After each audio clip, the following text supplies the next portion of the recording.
রাজধানীর গুলশান কার্যালয়ে বিএনপির ভারপ্রাপ্ত চেয়ারম্যান তারেক রহমান বেলা ১:৩০টার দিকে বাসভবন থেকে কার্যালয়ে পৌঁছান তিনি। তার কর্মসূচির খবরাখবর জানাতে আমাদের সাথে যুক্ত হচ্ছেন সহকর্মী আলভি রায়হান। আলভি, তারেক রহমানের আজকের কর্মসূচি সম্পর্কে আমাদেরকে বিস্তারিত জানাবেন।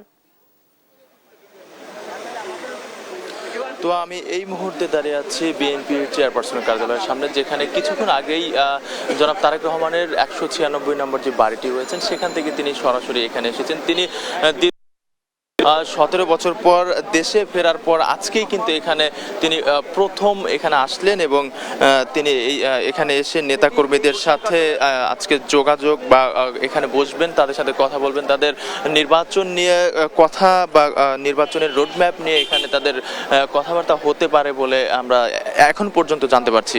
এছাড়া আপনাকে আরেকটি বিষয় যদি জানাই যে তো কাল কিন্তু তিনি নানান কার্যক্রম শেষ করে রাতে তার মায়ের সাথে দেখা করে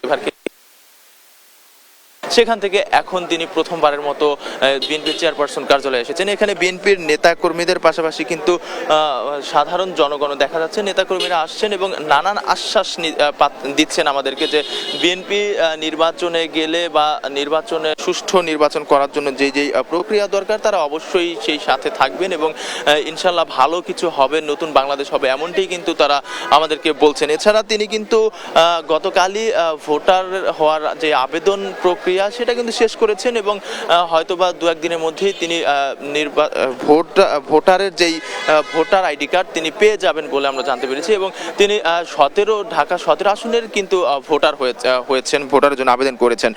তিনি যে আরেকটি ব্যাপার